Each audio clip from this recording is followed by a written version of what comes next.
Alright, what is up everybody? Welcome back to the channel. This will be episode 6 of the Ranger build off for the Danger Ranger 9000. Today I was hoping to get my tires. I ordered some pretty legit tires for the truck, hoping to get those today. They are hung up somewhere and the trucking company's struggling to get them here, so hopefully Monday we can pick those up. So today we're going to go ahead and strap probably both trucks on the dyno, see what kind of power they make, see what improvements we can make, and still be within the rules. So we'll probably do the silver truck first. It has some old gas in it, I'm guessing. I don't have any idea how old it is. I'm sure it's just cheap 87, so we'll put it on the roller, see what kind of power it makes. Probably drain the fuel out of it, put some 91 in it, and then maybe throw some E in it also. So I'm going to work on getting this truck strapped down, and we'll see what happens.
I got the Ranger strapped down to the roller.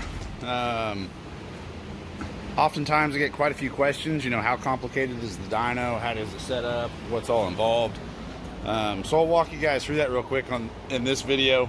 It's pretty straightforward. When I go to strap it down, I always strap the front down first, throw the chocks under the front tires to keep it from rolling around, but strap the front, 2 in the front, in the back. I've got 2 that come pulling straight back, and then there's 2 that put a side load on it. The 2 that put a side pull off to the side each way to keep it centered or loose. You get the forward and back strapped down nice and tight, put it in drive, let it idle and roll just a little bit, and it'll help center up on the roller. Once it's centered and it's done moving around, you can stab the brake for the drum and then go ahead and strap the corners down. That way it's nice and centered. So right now these are loose. We'll put it in drive and start rolling.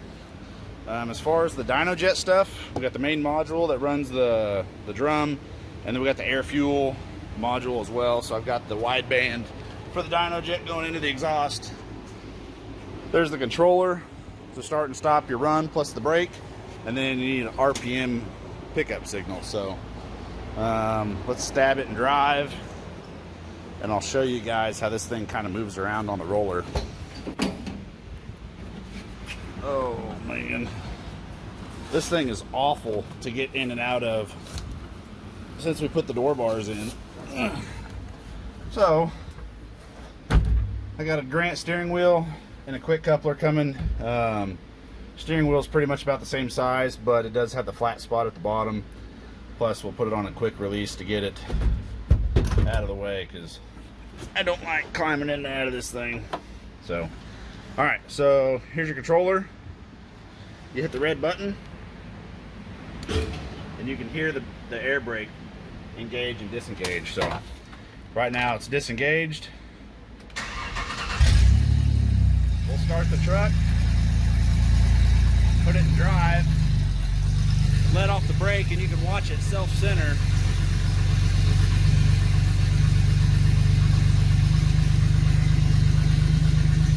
Once it's done moving around, stab the brake, stop the drum, put her in park, and you're done. You can go ahead and finish strapping down the corners. So finish strapping this thing down. Laptop is loading the DynoJet software. Oh, good lord.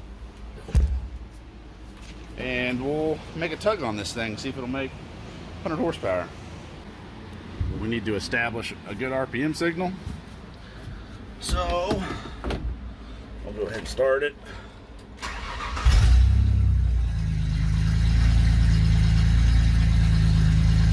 So that's about 1100.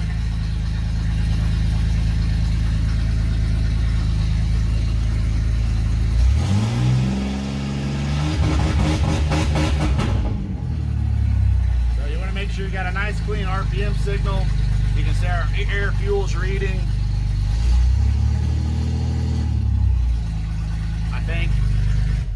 I think that'll work. So I'm gonna finish strapping this thing down and we'll make a tug on it and see what happens. All right, let's see what happens.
Not like that one bit.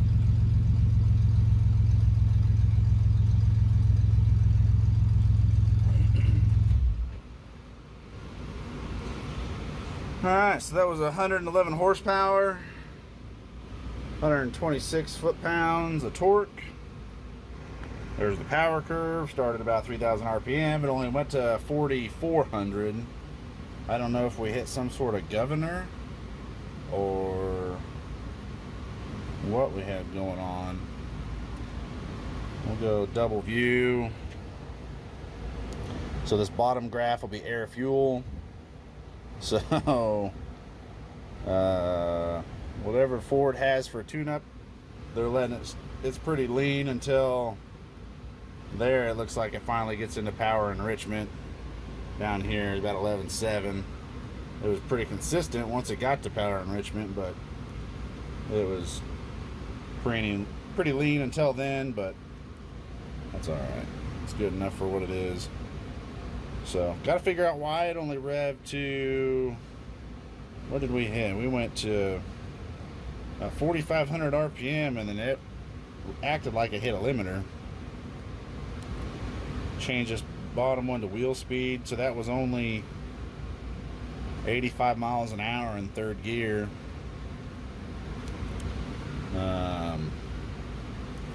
I don't know. So 111 horsepower, 126 foot-pounds. I'm going to do some more diving into it and see if we get some more power out of it. I'll let you guys know. So I went ahead and threw an O2 sensor on the passenger side. It had one in there, but it was the wrong pigtail, so it wasn't plugged in. Got an O2 sensor. Now we got O2 readings on both sides according to the scanner. We'll make another pull on it. I might try another pull in second gear to see if it'll fully rev out, you know, 5 or 6 grand, whatever it's going to rev to. It seemed odd that it only revved to 45 in third gear. Maybe we got something goofy going on with the computer since we put a 4-liter tranny in it, but we'll try a couple different gears and see what we can figure out. I'm also going to pull the ABS fuse. In the middle of that last run, the ABS light kicked on, so we'll see if we can find the old ABS. So we'll pull the fuse, try another hit, and go from there. All right, here we go. Let's try a third gear pull. And we'll see if we can back up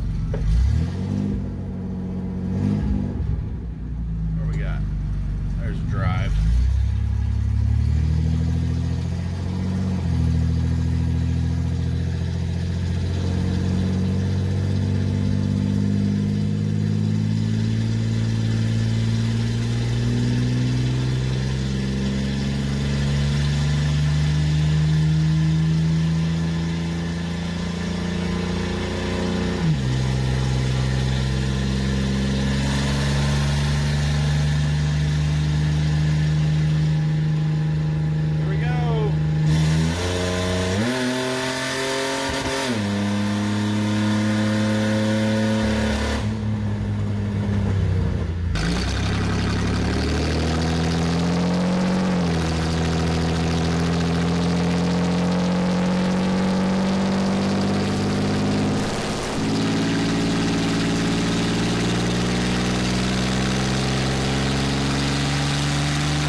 After didn't want to stay in whatever gear that was, third gear, downshifted into second, went ahead and let it shift into third. I don't know what our data is going to look like. It's kind of a mess. Let's close all this, open. Let's open the last run file, shut this thing off. This smells upset. There's the start of the pull. It downshifted, went up. That's second gear. Ran second gear out real good. Here's the shift. There's third gear. So second gear, it was making some steam. It's saying it made 203. 203 at the shift, 193 foot-pounds at 5,200 RPM. Let's back that up with just a regular second gear pull. Try to clean some of that out. I tried starting at 3,000 RPM. Tranny converter must not have liked that. We'll try second. We'll try to roll into it a little bit. Hopefully it'll stay in second, not downshift to first.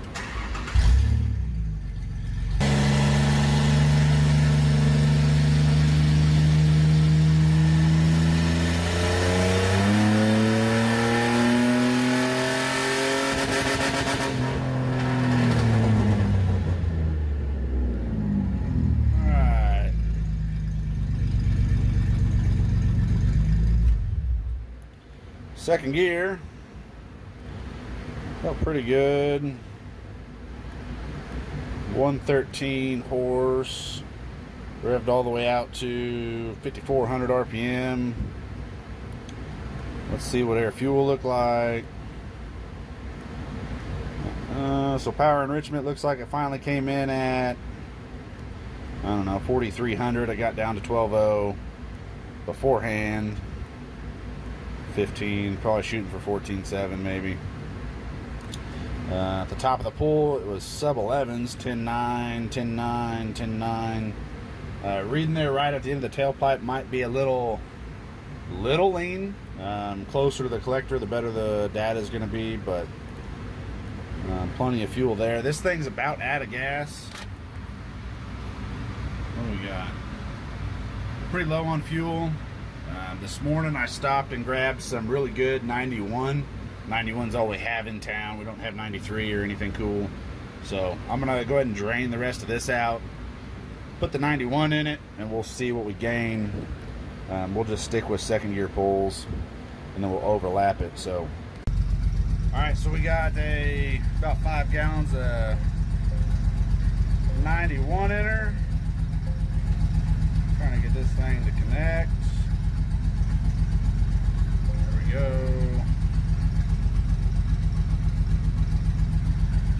Turn the O2s on.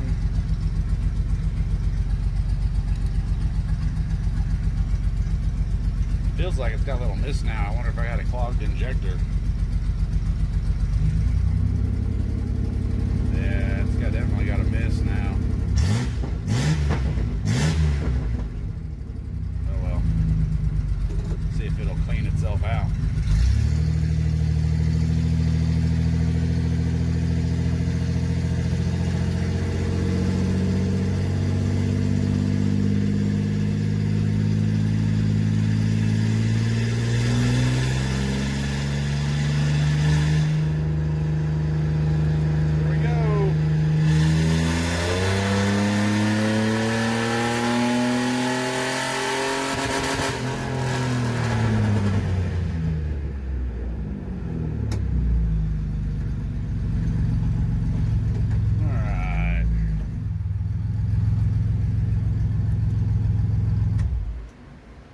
See, let's close them all. Let's open up the previous one. Definitely not that one. Let's go back to the right truck. To the Ranger 2001. Lost power. 110. Where did we lose power at?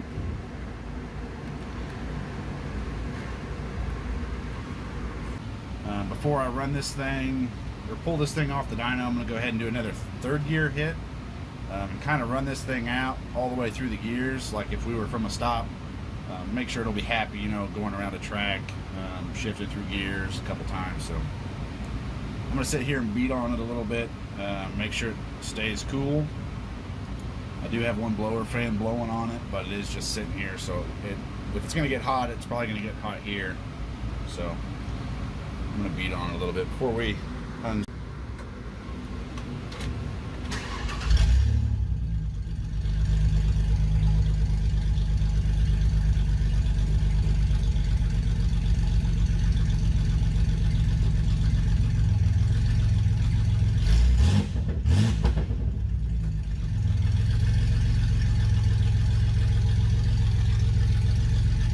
Alright, so this is just idling.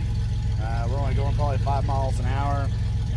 We're just going to leg it here, let it probably run through first gear, second gear, third gear, and see how she does. There we go.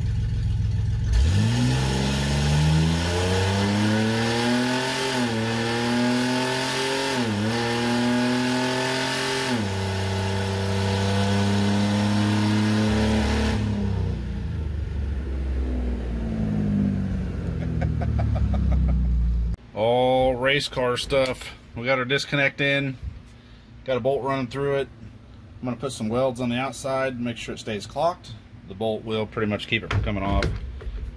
But it's pretty much rock solid. Still have all the tilt, all the luxuries. We can go where we want, put it where we want it. Makes getting in and out so much easier when you're 6'3", 300,000 pounds. But yeah, 10 times better. So we're gonna get it on the lift, work on getting all the suspension stuff done. I'm pretty much done with it on the roller. And yeah, we'll update you guys as we begin the suspension stuff. We get tires mounted. Hopefully today I'll pick up 2 of the tires. The other 2 will be here in a couple days. We'll get those mounted up on our wheels. And yeah, we got, I think we leave in less than, today's Saturday. We got 7 days, 8, 9, 10. I think we leave in like 10 or 11 days. So still quite a bit to do, but we'll be fine. So we'll see you guys next time.